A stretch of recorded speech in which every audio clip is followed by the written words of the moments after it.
Herbie, have you seen my toothbrush? Oh no, Cameron, I haven't seen your toothbrush at all. Well, I need a brush. Oh, hi team, how you going here? You're probably wondering why I'm walking around with Colgate, yes, over McLean's. Well, I'll learn about this new program. A new program of how to have healthy, clean, sparkling teeth. Just like Herbie. You've only got half your teeth there, Herbie. You've got to start cleaning your teeth more often. Yes, what it's called is a split brushing your teeth program. Yes, it's a split program. How awesome is that? Because it's got to be better than a full mouth program. This is a split mouth program, or a full set of teeth program. This is a split teeth program. So what it means is one day I'm going to brush the top teeth. I'm going to spend extra time brushing the top teeth, and then the next day I'm going to brush the bottom teeth. So I can spend extra time brushing the bottom teeth and just go back and forth. That's called the split teeth brushing program. What do you reckon about that, Herbie? Oh, that sounds really slick, Cameron. Yeah, but I can, if you wanted to, break it up into 4 days rather than 2 days covering the whole mouth. One day I can do the top right hand side, the next day I can do the top left hand side, the next day I can do the bottom right hand side, and the next day I do the bottom left hand side. So over a 4-day cycle I can focus all my time on that section of my teeth. That's called a split program. Does that make sense to you? Doesn't make any sense at all, Cameron. No sense at all. Well, how would you know, Herbie? You got a splitting headache by the looks of it. And what's with this? Hey team, seriously, a split program. Interesting concept. Would you not believe? Now we've already discussed doing strength training, full body programs, and generally we set people up when they first start an exercise program or strength training program. We set them up on a full body strength training program. So it may entail at least 3 basic movements: a push movement, which covers technically your pecs and delts and your triceps, plus all the other associated muscles, by the way. And then you would also get you to do maybe a pull movement to work all the opposite movement pattern, which incorporates all your back muscles, your biceps and your deltoids. Hence there, deltoids are mentioned twice. And then we'll give you a leg exercise such as squats, or a lifting exercise such as squats or lunges that covers all of the muscles in the lower limbs. Now with those 3 basic movement patterns, push, such as a bench press, a pull, such as a row, and maybe a dumbbell squat, I want you to think about what muscle has not been trained. And it'll be pretty tough to find one.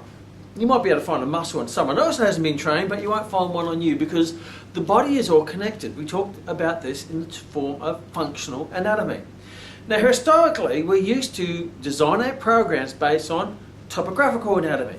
Based on there's the origin, there's the insertion, pull the insertion back towards the origin and load it up, and that does that muscle. Now let's do another muscle, and we will subdivide the body into individual muscles and try to stimulate, but not being fully aware that they're all interconnected. It's called functional anatomy, and you should know that by now. So with those 3 movement patterns, whether it be a bench press, a row and a squat, or a dip, a chin up and a lunge, you're hitting all the muscle groups. You're still hitting the deltoids and the bis and the tris, because when you do a lat pull down, your bicep will tend to fatigue before your lats. So your bicep gets plenty of workout doing a lat pull down. If you do a row, it tend to be your arms that fatigue before your back. When you do a bench press, it will be your deltoids and your triceps that fatigue before your chest, because you're only as strong as your weakest link. And the weakest link, if it's a chain, and you have big links and little links, the big links are your pecs and the little links are your triceps, or the big links are your lats and the little links are your biceps. When will the chain break? Will it break when the little link breaks or the big link breaks? Of course, it will be the little link, which means the little links get lots of effort or lots of stimulus or lots of force or tension, whatever you may want to call it. So if I'm doing a chin up, my bicep is getting plenty of work. It's actually fatiguing closer to its potential than, say, the lats. Now the lats are still being stimulated, but it's very hard to take a big muscle to absolute failure or volitional failure, because it's always the smaller stabilizing, synergistic, and the assistant muscle groups, the smaller ones, that will fatigue first. And that's just the way things are.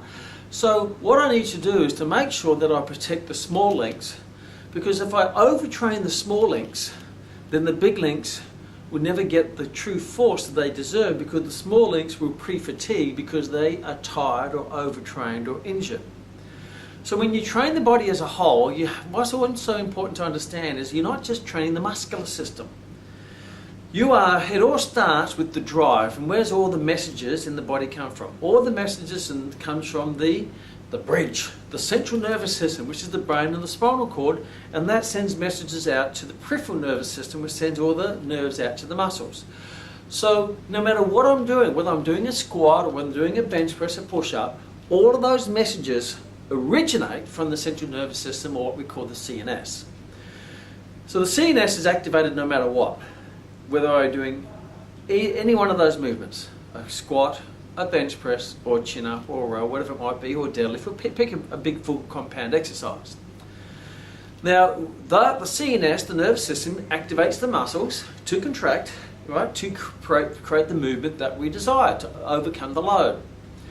That stress on the body then stimulates the endocrine system, or the hormonal system. And that will trigger a hormonal response to release into the blood hormones, those action hormones, or even those anabolic hormones, which will be your adrenaline, noradrenaline, your catecholamines, and over time will be your testosterone and human growth hormone. And they're the hormones that will create a physiological response to the stimulus, so the body will get stronger, lay down more muscle tissue, so it prepares for that load for the next time, so it makes it easier. So the body's always trying to make things easier. However, when you overload a muscle, it will try to get stronger to make it easier. It will adapt to the environment around it. So if you continue to progress the stress of the environment around it, it will get stronger. It will progress. We call that progressive overload. So when someone first starts a strength training program, they tend to do a full body program. We call that a beginner program. But what's really interesting to note, and I realise this because I've been doing this for 33 years. And when I first started, I used to do the full body program, and then I thought I will progress now because I'm ready to progress, because I'm getting more advanced. I'm going to advance onto a split program because that's what the bodybuilders do. Yes, the split program. So instead of going to 2 to 3 times a week, I went up to 4 to 5 times a week, and I did a split where I did the push muscle groups one day and the pull muscle groups the other day. So I divide the body into front and back and legs. And then I went on to a 6-day program where I went to front, back. So I used to do the front by itself, then the back with the legs. All right? So my front, I used to do my shoulders, my deltoids, and my triceps. All the exercises where they were the target muscle groups. And on the other day, I'd do my back, which would be my back muscles and my biceps. So I'd work my back and my biceps, and then I'd throw on legs as well. So my workouts ended up going from half hour, 40-minute workouts, because when I went to the split program, I used to do lots of exercises. I used to do 3 or 4 exercises per body part and 3 or 4 sets per body part. So if you look at that, that's anywhere between 12 to 16 sets for my biceps, 12 to 16 sets for my triceps, and 12 to 16 sets for my deltoids, and 12 to 16 sets for my pecs. So it became a very long program, about an hour and a half to 2 hours. Now, because I was young and ignorant and full of testosterone and full of macho, and I want to get big because the girls get the girls, I was happy to dedicate that time in there because I had nothing else to do in my life except to avoid university at that particular time. So I was very much driven by vanity and ego and thought more was better, because that's what the big boys do. Well, what I didn't realise, the big boys were doing lots of other stuff that I wasn't doing. So yes, because I was young and full of testosterone, I still got good results. The question is, did I get the best results? Or did I maybe overcook the turkey? And could I have got the same results or even better results with a lot less training but more quality training? Because I was doing a lot of volume of training. And when I realised I was going up to 6 days a week, I was starting to get tired. And that's quite a challenge for a young person around 17, 18 years of age. Now just looking at that program makes me tired.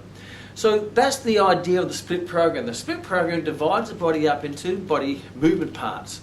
So it might be a 2-day split. A 2-day split will be you train the whole body over 2 days. You do certain muscles or movement patterns on one day, and you do other on another day. So a 2-day split might be one day you do the upper body, which is all your chest muscle groups or chest exercises or push exercises, and you will do maybe your shoulder exercises and your back exercises and your and your triceps. So we start to break them up into individual joints. We divide into we've got to work all the muscles across this joint. Now we've got to get an exercise that works all the muscles across this joint. And then we've got to work out an exercise that works all the muscles about this joint going this way, and this way, that way. So it becomes quite a long, tedious type program. And that's the idea of split routines, to spend extra time on those muscles. Now the question is, does a muscle stimulate to volume of training or intensity of training? So if I do more, do I get more? Or if I train harder, do I get more? And the common sense answer, it is the quality, not the quantity, that determines the development of strength. Because if it was quantity, you just stay in the gym all day long and do lots and lots of sets and lots of exercise and be in there hours and hours a day. But you're not necessarily, unless you're getting stronger, nothing is particularly happening. So the whole point of training is to stimulate the body, stimulate the nervous system to its maximal potential, to your maximal potential, to activate the muscles to their maximal potential, to trigger the hormones that go into the body that cause the physiological response of muscle hypertrophy or putting on muscle or increasing strength. So strength training is all about a trigger to put the body into a hormonal environment, an anabolic hormonal environment, to put on muscle over the coming days. The other thing to remember is that yes, muscles need time to recover. So if you overload a muscle, its performance will go down because you'll get fatigued. So its performance, if that's its performance here, it will go down, it will get fatigued, and then it will recover, regenerate, and then it will what we'll call supercompensate or overcompensate. So its performance ideally will be higher the next time you train, if this is the performance scale, it will higher the next time. Then you stimulate it, it goes down, it comes back up, and we increase. Now, it may not go up to that dramatic level, but it's called continuing having an improvement, a progressive overload to promote progressive results. So the whole idea is that you stimulate, then you rest to allow the body time to recover against fatigue, regenerate, recuperate, overcompensate, and then you stimulate again, and the same goes. So this time frame here, as we already know, from a muscular point of view, can take at least 3 days if you're not training that hard. Because we know muscle soreness, which is the micro tearing of the sarcomeres on the muscle, where they inflame and push up against the nerve endings that create that little delayed onset muscle soreness. It seems to peak anywhere between 2 to 3 days after. So if it's peaking 2 to 3 days after, that means from a muscular point of view, you haven't recovered. Therefore, you probably need another 2 to 3 days for that microscopic tearing to regenerate, overcompensate, to get ready for your next training session. So from a muscular point of view, if you train really hard, it can take up to 7, even more, 14 days at high intensity levels for that muscle to recover. Now obviously the more you put in, the longer it takes to recover. The higher the intensity, the more the recovery you require, because if the intensity is high, and this goes against what most people think. Most people think is the more advanced you become, the more often you train. So when I started, it was 2 days a week, then I went to 3 days. Now I'm intermediate at 3 days, then I went to 4 days, then I went to 5 days, and went to 6 days in my crazy young years where you can get away with it. Which triggers a lot of other challenges which I'm going to discuss very soon. Hey Herbie. You okay, man? Yeah, okay, he's with me. So my thinking was the more advanced you become, the more you train. But I want you to think about this. If I become more advanced, that means I lift heavier loads because I'm more advanced. I can lift heavier. That's the whole idea of progressive overload. So if I'm lifting heavier loads, that's applying more force on my body. If I'm applying more force, I have to overcome a greater weight, heavier load, higher force, higher motor unit recruitment, more stress on the body. So if I'm applying more stress on the body, does that mean the body needs less or more recovery to train again? It needs more recovery. So it's actually the opposite to what people think. People think is the more advanced you become, the more often you train. Well, really, it's the more advanced you become, the less often you train, because you need more recovery to train from those high intense workouts that you're doing lifting heavy loads. Now, the challenge where a lot of wannabe bodybuilders get into is they compare their programs to the elite bodybuilders. And yes, the elite bodybuilders are doing all sorts of things, and every elite bodybuilder does something different. But they're high volume, they're professional athletes, they've got fantastic genetics, they're full-time bodybuilders, so there's no other stresses in their life. The biggest stress in their life is what time am I going to do my legs today? Their whole focus is nothing but training. So they eat, they sleep, they inject, and they rest, and they load, and they inject again. Now, if you think people get that big without taking some additives, then you've been living in a cave for too long. Now, there's nothing wrong with it. If that's what you want to do to your body and that's what you have to do to compete at that level, then that's okay. It doesn't take away from the amount of discipline they do, the amount of training, the amount of dedication. So there's lots to be respected, and everyone's on the same page because everyone's doing, taking all those additives in their diet through a syringe, and that's okay. However, if you're going to train that way, without all those additives, without a full-time commitment, without being lots of rest and massage and sleeping and eating, then you're going to really find it very tough to recover from those types of workouts, where they're recovering because they're getting lots of recovery juice. And that's not in the form of apple juice, that's in the form of other types of additives they're taking. I want you to imagine I want to become a marathon runner. So if I become a marathon runner, do I model my program off the world record Ethiopian or Kenyan marathon runner? If I did their workload, I would just collapse because I haven't got their genetics, I haven't got I haven't also got their lifestyle, and some of them are also taking other additives in the form of EPO.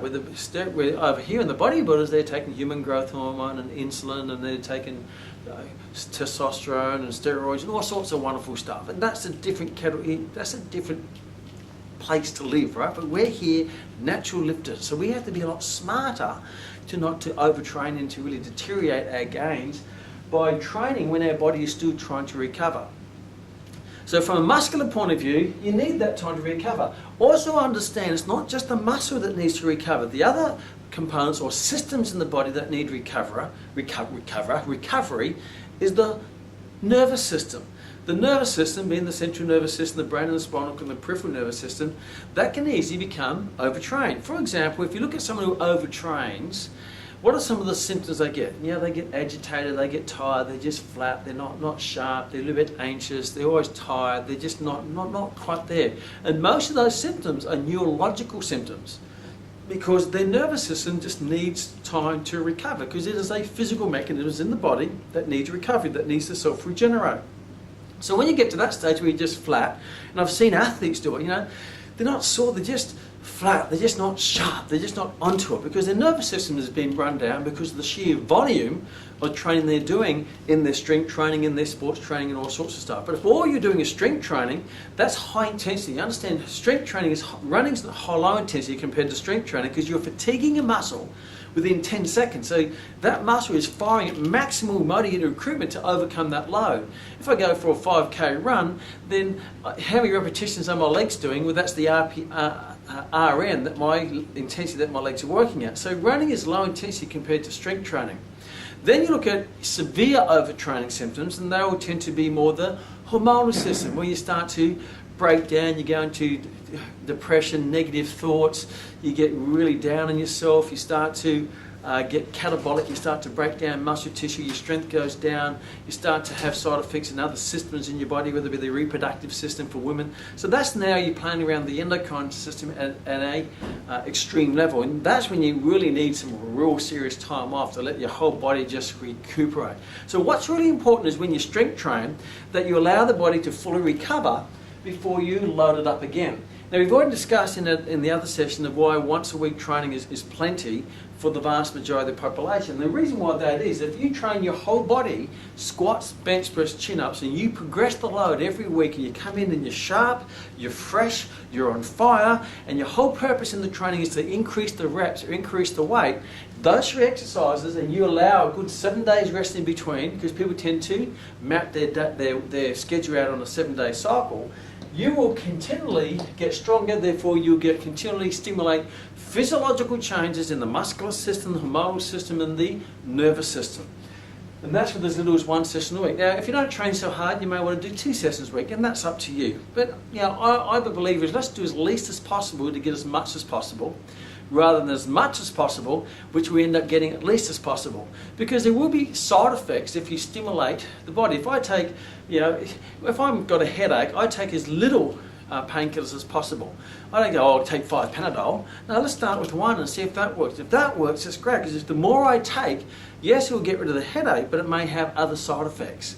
So it's really important to understand the dosage of the stimulants that you're taking, because if you overdo the dosage, because when it comes to taking pharmaceuticals or taking drugs or whatever, or taking too much, there will be side effects. And a lot of drugs, or whatever it might be, stimulate the hormonal system to change the physiology, internal physiology of the body to overcome headaches or whatever it might be. Well, exercise is a natural form of dosage. What you're doing is exercising, you're training to activate the nervous system, to tell the muscular system to contract, to stimulate the hormonal system, and it's the hormonal system or the endocrine system that cause that physiological change. But you have to allow your body time to rebuild itself, to get stronger, to lay down more muscle tissue, and that happens not in the training, but in the quality of the rest in between. And it's better to over-rest slightly than under-rest, because if you under-rest or under-recover, there's only one long-term eventuation, and that will be slowly you get diminishing returns, you start to hit training plateaus, you start to decrease in performance, and ultimately the chances of injury will escalate. But if you allow plenty of recovery, you're always coming in fresh, because in strength training you want to fire all those motor units. You don't want to come in tired, we're only going to fire a portion of them and try to make up with volume, which you could achieve with quality or intensity. So what some people do is they want to split the program up. Now that to me from an anatomical point of view doesn't make a lot of sense. It doesn't make as much sense as subdividing my teeth up. Why would I take something which I can do in one day and split it over 4 days? Now, if you look at the research, there's a researcher by the name of Calder who published their work in the Canadian Journal of Physiology, and they looked at groups who were doing full body programs versus a group that was doing a split program. So the full body program did a full body program twice a week, and the split program did the same exercises basically, but split them up over 4 days a week. And what they found is that it's a 21-week study, it was over 20 weeks, so it's quite a good training study, because most training studies are very short, and therefore it's only so much you can really assume from an outcome of a short training study. But this was virtually going on a half year of training. And what they found is both groups increased muscle size, both groups increased strength, and both groups lost body fat. Now, both groups improved in all those areas, but there was neither group was better than the other. They both improved. It wasn't like the split program, because they were training more often, got better results. They got the same results, but they were taking twice as many days to do the same to do the training. They also found that the adherence to the program was far greater with the full body program than the group that did the split program. More people quit the split program because it just took up a lot of time. And if you look at the number one reason why people don't start or don't continue a training program is because they don't have time. And even if you're a professional athlete, time is essential, because you need time to do your skill training, your team training, and your massage, and your therapy, and your recovery. And what you don't want to be doing is shoving too much strength in there, because a lot of the injuries that happen on the sporting field actually start in the gym, because you tend to overtrain in the gym, then you go into the field full of adrenaline, full of pumps, full of competition, and then you tend to get the injury because your hamstring's been overdone, it's been overcooked. It doesn't tear in the gym because it's a controlled movement, but you wear it out in the gym. Then you go onto a field and you're exploding, jumping, changing direction with a hamstring that hasn't quite recovered, and twing, there goes your hamstring. Or twing, there goes your quad or your shoulder, whatever it might be. So even if you train the elite, you still want to take the approach to train as least as possible. The last thing you want to do is to double the workload. Because if you double the workload, two things happen. You double the time it takes to get the job done, you double the wear and tear on the body, and you more than double the chances of them quitting, because it just takes too much time. So let's look at some common sense things when it comes to a split program. I talked about the upper lower body split. Some people split the body up, something like that. Just say if we've got Monday, Tuesday, Wednesday, Thursday, Friday, Saturday, Sunday, they get very creative. They split the mouth up by tooth. I'm going to do this tooth today, and tomorrow I'm going to do this tooth, and the next day I'm going to do that tooth. It means what they do is on Monday, they might do chest, right, which is the chest movements, and on Tuesday, they'll do chest, and then they'll do back, and then they'll do legs, and on Thursday they'll do shoulders, and on Friday they'll do arms. Yes, let's split it up, fantastic, because your chest, they'll do bench press, an incline bench press, some dumbbell flat flies, and they also do some dips. So they do 5 exercises on the chest. Well, how many exercises do you need to do to maximally stimulate the pectoralis major? Because all of those movements train the same muscle. And they say, well, they hit it at the different angles. Well, they're fair enough. Different angles, yes, but it's still the same muscle. It's still the same muscle, because no matter what angle, just say for example flat bench press to an incline bench press. Now I'll do the incline because that works the upper pec. Okay, first of all, we know the origin of the pectoralis major is your sternum and your clavicle and parts of your ribs. The insertion is that's the origin. The insertion is the anterior proximal humerus. So therefore, the strongest position to activate the pectoralis major is what we already know as horizontal flexion, because we get a direct line of pull between the origin and the insertion. So that's why we can lift heaviest load in, say, a flat bench press, because biomechanically and anatomically, that is the strongest position I can put my shoulder joint in and get a direct line of pull across the pectoralis major to maximally activate the motor units to overcome the greatest force or the load, which will give me the greatest stimulus to give me the greatest results. If I go to an incline bench press, what I'm basically doing is I'm putting my shoulder joint at a biomechanically disadvantaged position, because now instead of getting horizontal flexion, I'm actually getting a little bit of flexion through the shoulder joint. So it's not so much a direct line of pull between the origin and the insertion. So I'm putting my body in a weaker position where I lift a weaker load, which will give me a weaker result. But we also have to work in the upper pec. Okay, well, the upper pec, what is the origin and insertion? The origin and insertion, the insertion is the anterior proximal humerus. So whether you do a flat bench press or incline bench press, the insertion is still the insertion. So we're still going through the same muscle. Now, there's some great research done by Barnett, which looked at plugging up the pectoralis major to an EMG machine, electromyographical machine, which really activates or really monitors the amount of muscle activation. And the research was published in the Journal of Strength and Conditioning Research, and there's a flat bench press, a decline and incline, and found when you went from flat to incline, the overall muscle activation, as expected, came down. And the reason why it came down, because you're in a weaker position, therefore you're lifting a lower load, this generates less force, therefore you're activating less motor units, therefore it's less of a stimulus. So the EMG readings were actually lower. If they looked at the activation between the clavicular head of pectoralis major and sternal head, which some people call upper and lower. But really they're technically called the clavicular head and the sternal head. And looked at the contribution of muscle activation to the movement pattern. And found even when from flat to incline, there was no difference. You didn't activate the upper any more than the lower. Only thing that happened is you activated a whole lot less on an incline. So yes, it's a different functional movement, but it didn't create a greater stimulus, and it didn't train a different part of the muscle. It still trained the entire muscle. So a lot of the extra exercises people do can be counterproductive. And all you're really doing is you're activating the pecs, and you're doing more exercises, more sets. So you're doing more what's already been done. If I got a hammer and I've got a nail, I've got to hit the hammer into the wood. If I keep hitting the nail, I actually damage the wood. If I keep doing more repetitions and more sets and more exercise, what I end up doing is, yes, I'm activating the pecs, they're not getting any greater activation, I'm just repeating what I've already done. But the big challenge is, when I start doing too much, is what's happening across the joint. I'm increasing the wear and tear of the two bony surfaces, or the two articulating surfaces between the head of the humerus and the glenoid cavity, and on top of here you've got the acromion process. So what I'm doing is I'm just wear and tearing. So the more exercises you do, the more sets you do beyond what is required, all you're doing is wearing out the joint. Now, when you're young, you've got healthy joints and lots of cartilage and lots of strong ligament, and tendons are nice and fresh. You do that and you won't have any adverse effects.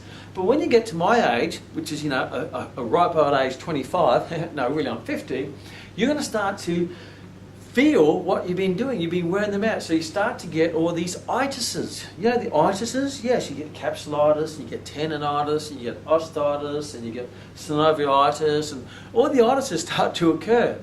And you start to get lots of wear and tear injuries. So you find that someone does a lot of wear and tear, like sports people do a lot of wear and tear, their joints will start to deteriorate. They'll start to get osteoarthritis, that can develop in rheumatoid arthritis. And I have itis all over me, because I used to do these things driven by emotion, and I used to park the logic. More's better, more's better. But if I looked at my anatomy knowledge, it would make common sense. Because now, first of all, you're overcooking the chest, right?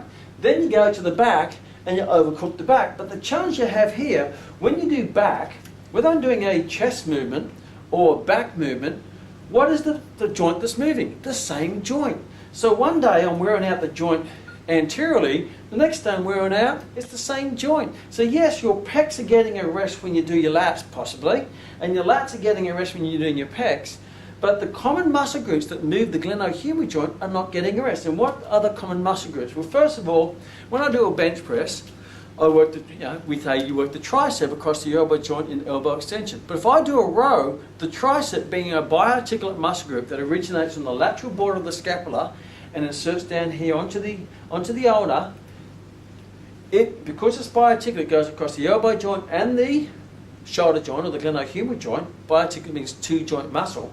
It's also partially responsible for shoulder extension. So my tricep works in elbow extension and shoulder extension. So am I splitting it? No, that muscle is working in both movements, as my biceps also is a biarticulate muscle.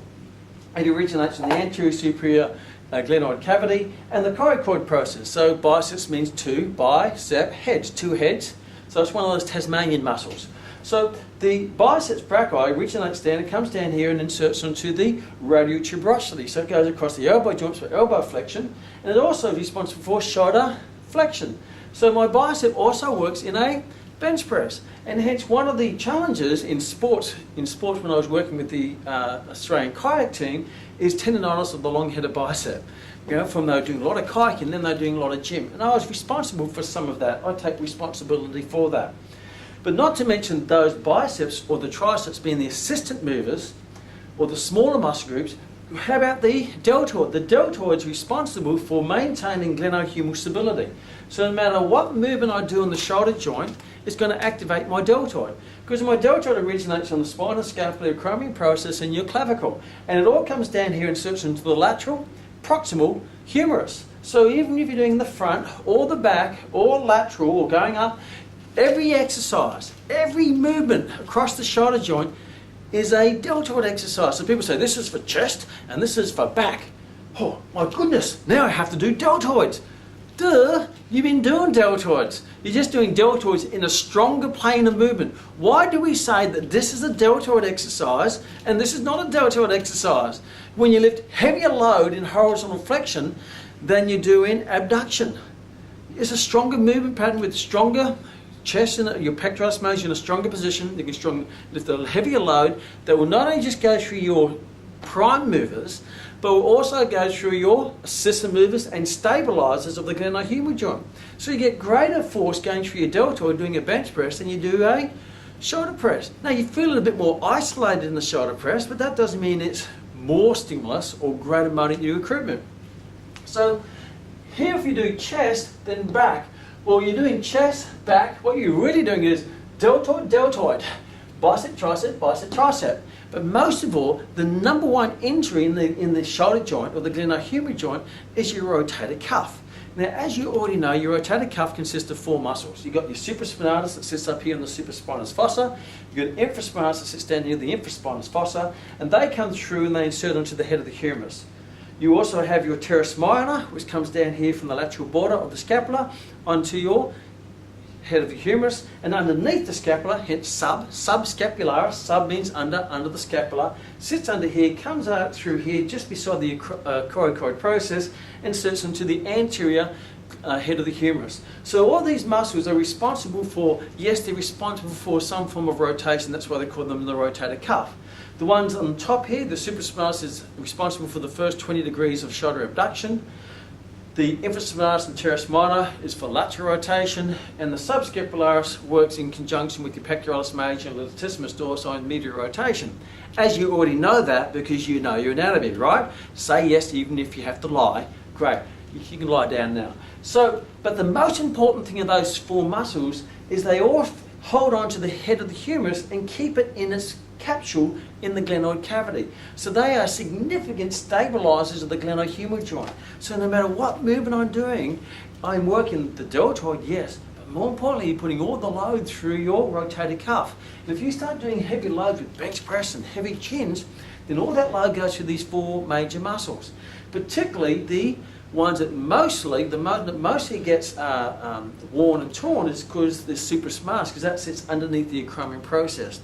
And we can accelerate the tendonitis and the wear and tear on that one by doing silly exercises such as shoulder presses and upright rows, which specifically lift the head of the humerus up. And if this is my finger, see my little finger? If that's the supraspinalis, when I go above 90 degrees or 80 degrees, the scapula has to laterally rotate to take my arm above the head. And that will particularly increase the wear and tear of that tendon underneath the acromion process. And it will be grinding between the acromion process and the head of the humerus. Hence, the number one injury in the shoulder joint is shoulder impingement and tendonitis of the supraspinatus. And then you also have also under here is your long head of bicep, which is also susceptible for wear and tear as well. So when you split the body up, you're not splitting the body up. You're splitting the pecs and maybe the lats, but all the other common muscle groups that go across the shoulder joint are being trained, they've been doubled up. You know, to say push and pull, you know, do push one day, pull. Well, that's like saying if this is a crane and this is the arm of the crane, I say, well, one day I'm going to lift loads from this side and another day I'm going to lift loads from that side. Well, what is the commonality between lifting from this side and that side? Is the joint here. So all the stress is going through there. So all the stress in your push movements is going through the glenohumeral joint. All the stress is going through the glenohumeral joint in your pull movements. Then you say, okay, hey, I'm going to do shoulders because I haven't worked the shoulders. So then you specifically take the shoulder into these obscure positions where you push above your head. So you might do something where you do a shoulder press, where you abduct the shoulder joint, laterally rotate it, which is the position of a dislocation and the most unstable position of the shoulder joint. Because if I wanted to dislocate your shoulder joint, that's all I do. And then I press a weight above my head, and all of a sudden I tighten up through the neck, and I actually cause specific wear and tear through the tendons of my rotator cuff across the shoulder joint with a heavy load, which that's another topic which I analyse the shoulder joint. Or I take my arm, I might do upright rows where I take it into medial rotation, I load it up. If I want to impinge the shoulder joint, if I want to specifically wear and tear the supraspinatus between the acromion process and the head of the humerus, I take my arm into medial rotation and abduction, which is like an upright row, or which is maybe a lat raise or front raise. They are specific exercises that biomechanically and anatomically position the shoulder joint in the position where I'm actually going to be specifically grinding that tendon. Now you may be able to get away with it when you're 18 or 19 or 20, but if you keep doing that for a long period of time, over the next decade or so, you're going to start getting some significant tendonitis, whether it be level 1, 2 or 3. And when you get up to 3 or 4, it's irreversible. So once you've got tendonitis and that leads to tendinopathy, it's very hard to recover, virtually impossible, because tendons don't have a great blood supply to regenerate. Muscles recover, but tendons don't. And bones and cartilage and ligaments don't recover at all. So be careful what you're doing to the muscle, because you could have some consequences of wear and tearing on the joints. So I'm getting excited. What do you reckon that, Herbie? I hope you don't have a tongue to cough.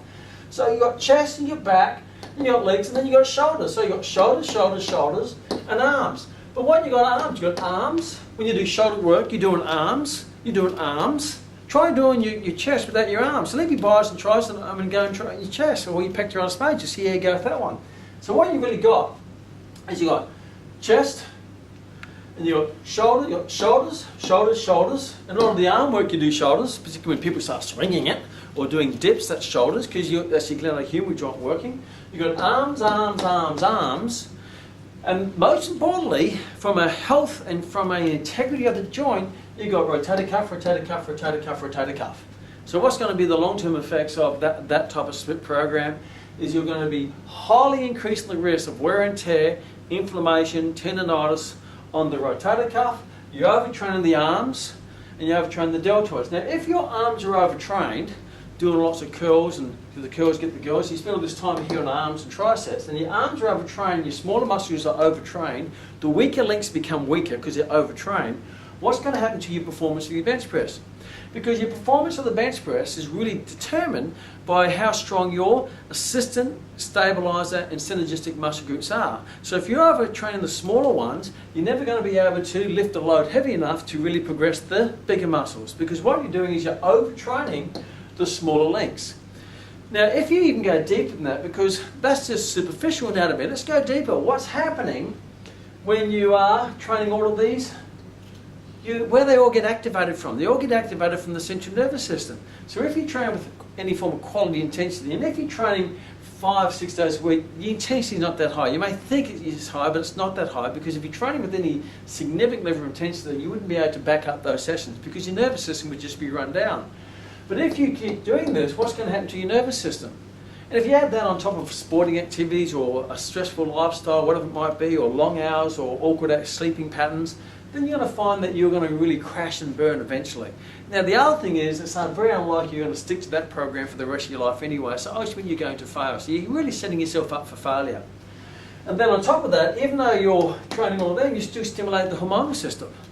Because whether you're doing legs or doing the upper body, you're stimulating the hormonal system. So what you've got now is the potential to overtrain the muscles, but most important from my point of view is you're overtraining the tendons, and will lead to tendonitis and tendinopathy. And once you've got that, that's a tough one to overcome.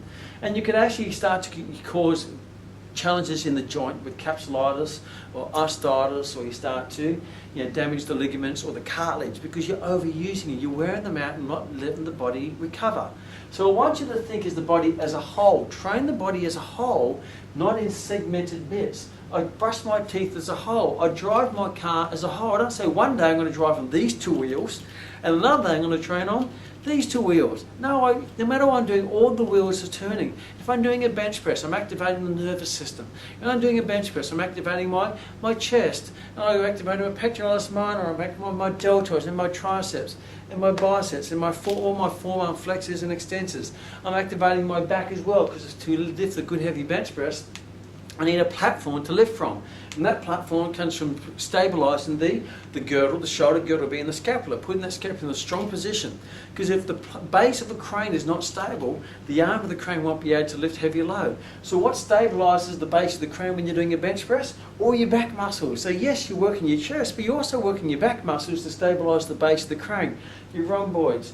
You're also working your latissimus dorsi. You also work in all these muscles, your trapezius, to stabilise. So everything is working.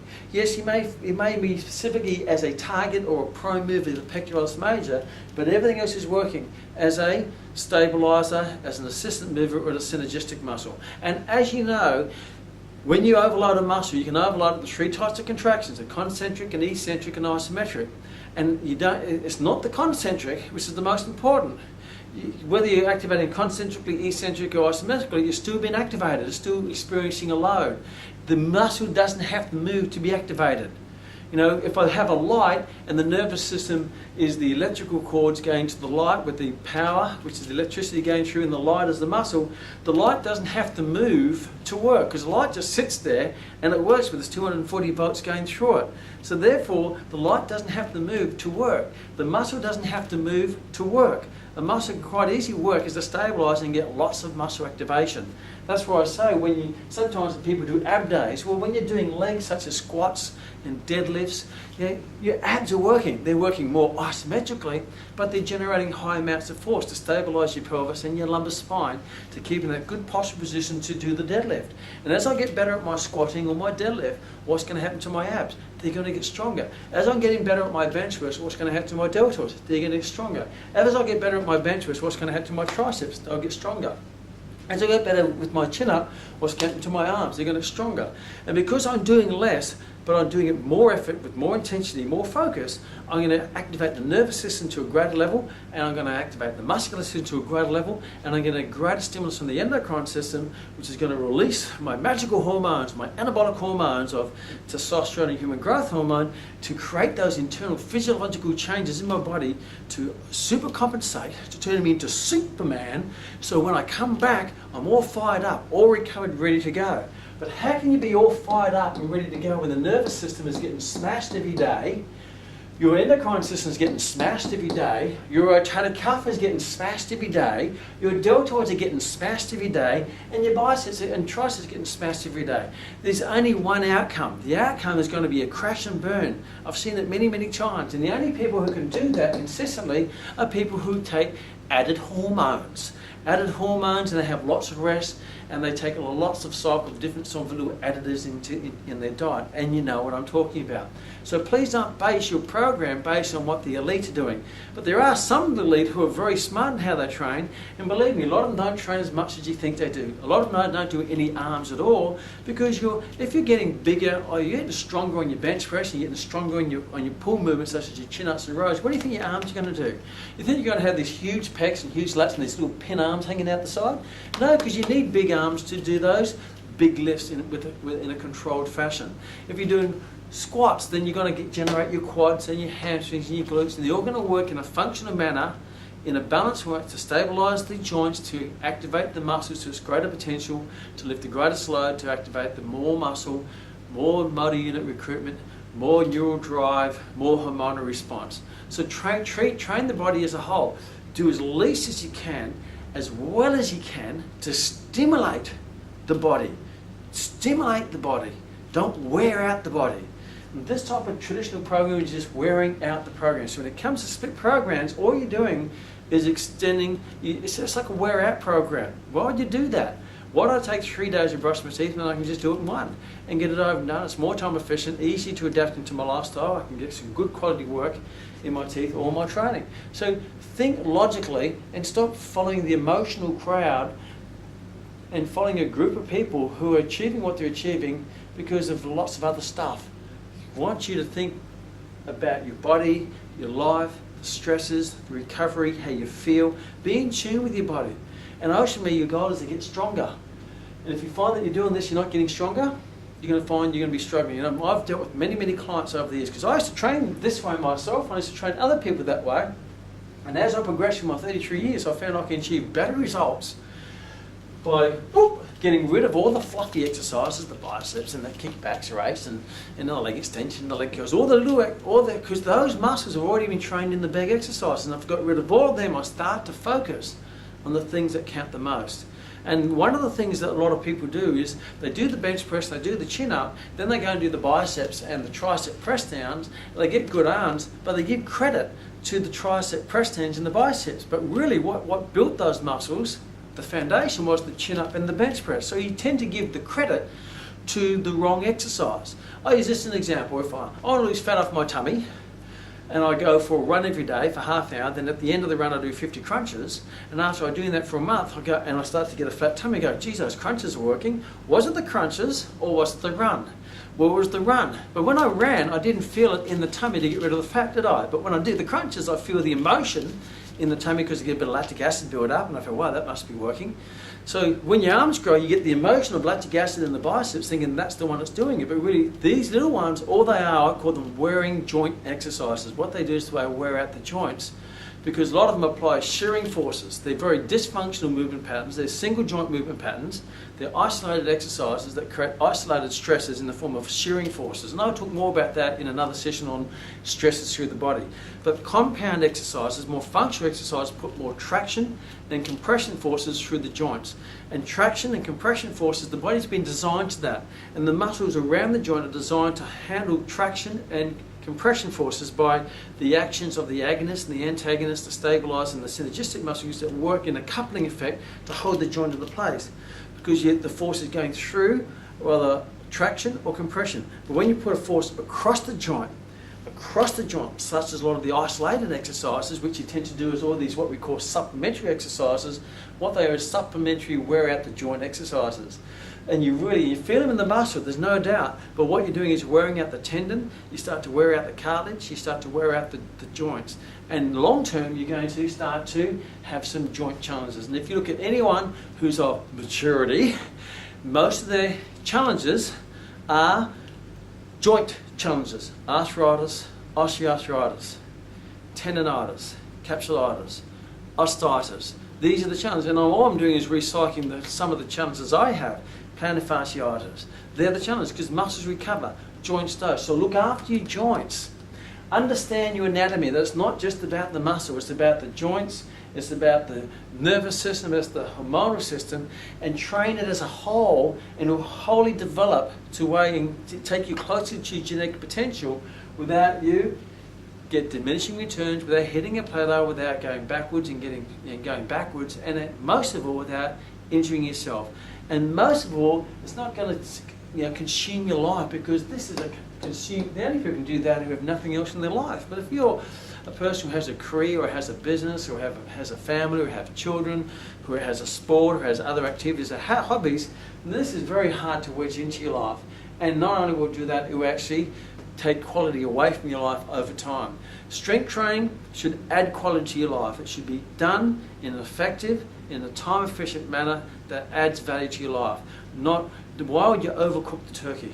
All you're going to do is end up with a bit of charcoal. It's not going to taste very nice. It's not going to feel very nice, and you end up devaluing your life because you're going to have all these joint challenges. So look after your body, understand your anatomy, understand what you're doing to it, and then you're going to start to plan out a routine that's going to suit you. It's going to bring the best out of you and keep you fresh for the rest of your life with a fantastic health, fantastic fitness, fantastic strength, and looking good.